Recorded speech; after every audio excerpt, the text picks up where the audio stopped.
Nelson Mandela. Nelson Mandela, 1918 to 2013, was a South African political activist who spent over 20 years in prison for his opposition to the apartheid regime. He was released in 1990. In 1994, Mandela was later elected the first leader of a democratic South Africa. He was awarded the Nobel Peace Prize, jointly with F.W. de Klerk, in 1993 for his work in helping to end racial segregation in South Africa.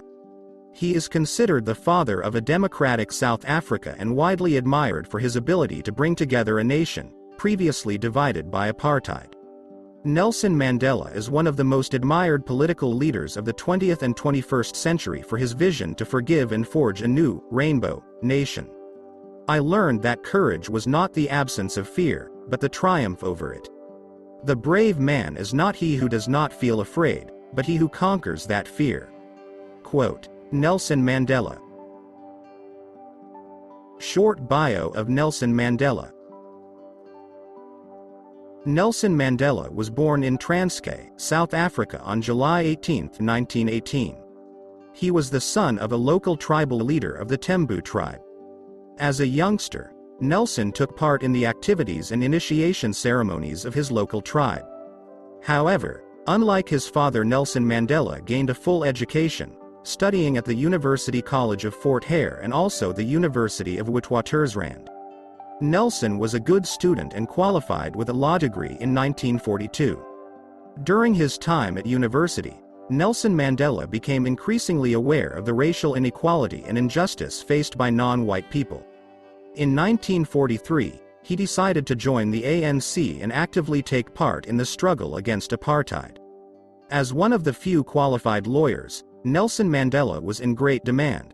Also, his commitment to the cause saw him promoted through the ranks of the ANC. In 1956, Nelson Mandela, along with several other members of the ANC, were arrested and charged with treason. After a lengthy and protracted court case, the defendants were finally acquitted in 1961.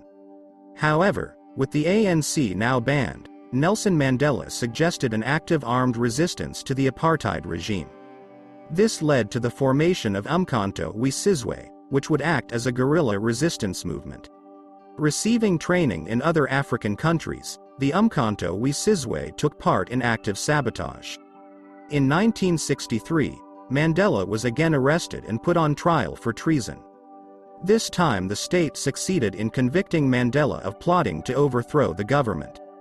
However, the case received considerable international attention and the apartheid regime of South Africa became under the glare of the international community. At the end of his trial, Nelson Mandela made a long speech, in which he was able to affirm his commitment to the ideals of democracy. We believe that South Africa belongs to all the people who live in it, and not to one group, be it black or white. We did not want an interracial war, and tried to avoid it to the last minute. Quote, Nelson Mandela, Supreme Court of South Africa, Pretoria, April 20, 1964. Closing remark at the 1964 trial. During my lifetime I have dedicated myself to this struggle of the African people. I have fought against white domination, and I have fought against black domination. I have cherished the ideal of a democratic and free society in which all persons live together in harmony and with equal opportunities. It is an ideal which I hope to live for and to achieve. But if needs be, it is an ideal for which I am prepared to die. Quote, Nelson Mandela, Supreme Court of South Africa, Pretoria, April 20, 1964. Time in prison. Mandela's death sentence was commuted to life imprisonment, and from 1964 to 1981 he was incarcerated at Robben Island Prison, off Cape Town. In prison the conditions were sparse. However, Mandela was with many other political prisoners, and there was a strong bond of friendship which helped to make more bearable the difficult prison conditions. Also, in prison, Nelson Mandela was highly disciplined. He would try and study and take part in exercise every day.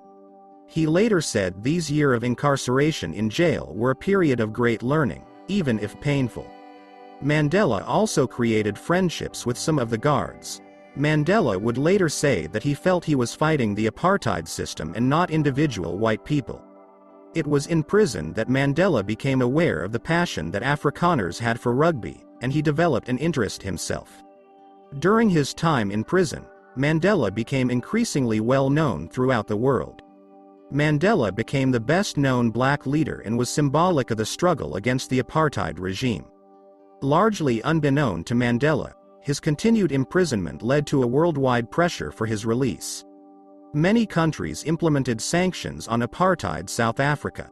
Due to international pressure, from the mid-1980s, the apartheid regime increasingly began to negotiate with the ANC and Nelson Mandela in particular.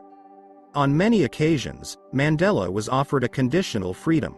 However, he always refused to put the political ideals of the ANC above his own freedom. Freedom in a new rainbow nation. Eventually, Nelson Mandela was released on February 11, 1990. The day was a huge event for South Africa and the world. His release symbolic of the impending end of apartheid. Following his release there followed protracted negotiations to secure a lasting settlement. The negotiations were tense, often against the backdrop of tribal violence. However, in April 1994, South Africa had its first full and fair elections. The ANC, with 65% of the vote, were elected and Nelson Mandela became the first president of the new South Africa. The time for the healing of the wounds has come. The moment to bridge the chasms that divide us has come. The time to build is upon us. Quote, Nelson Mandela. As president, he sought to heal the rifts of the past. Despite being mistreated, he was magnanimous in his dealing with his former oppressors. His forgiving and tolerant attitude gained the respect of the whole South African nation and considerably eased the transition to a full democracy. If there are dreams about a beautiful South Africa, there are also roads that lead to their goal. Two of these roads could be named goodness and forgiveness. Quote, Nelson Mandela. In 1995, the Rugby World Cup was held in South Africa. Nelson Mandela was instrumental in encouraging black South Africans to support the Springboks. The Springboks were previously reviled for being a symbol of white supremacy. Mandela surprised many by meeting the Springbok captain, Francois Pienaar, before the World Cup to wish the team well. After an epic final, in which South Africa beat New Zealand, Mandela, wearing a Springbok jersey, presented the trophy to the winning South Africa team. De Klerk later stated Mandela successfully won the hearts of 1 million white rugby fans. Nelson Mandela also oversaw the formation of the Truth and Reconciliation Committee in which former crimes of apartheid were investigated, but stressing individual forgiveness and helping the nation to look forward. The committee was chaired by Desmond Tutu, and Mandela later praised its work. Nelson Mandela retired from the presidency in 1999, to be succeeded by Thabo Mbeki. In Mandela's later years, ill health curtailed his public life. However, he did speak out on certain issues. He was very critical of the US-led invasion of Iraq during 2003.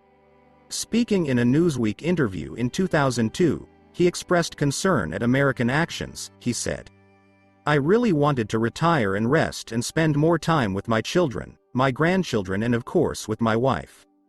But the problems are such that for anybody with a conscience who can use whatever influence he may have to try to bring about peace, it's difficult to say no. The 10th of September 2002. He has also campaigned to highlight the issue of HIV/AIDS in South Africa. Mandela was married 3 times, fathered 6 children, and had 17 grandchildren. His first wife was Evelyn Ntoko Mays. His second wife was Winnie Madikizela Mandela. They split after an acrimonious dispute. Winnie was alleged to have an involvement in human rights abuses. Mandela married for a 3rd time on his 80th birthday to Graca Machel. Nelson Mandela was often referred to as Madiba, his Xhosa clan name. Nelson Mandela died on the 5th of December 2013 after a long illness with his family at his side. He was 95. At his memorial, Barack Obama, the president of the US, said, We will not likely see the likes of Nelson Mandela ever again, so it falls to us, as best we can, to carry forward the example that he set. He no longer belongs to us, he belongs to the ages. Quote.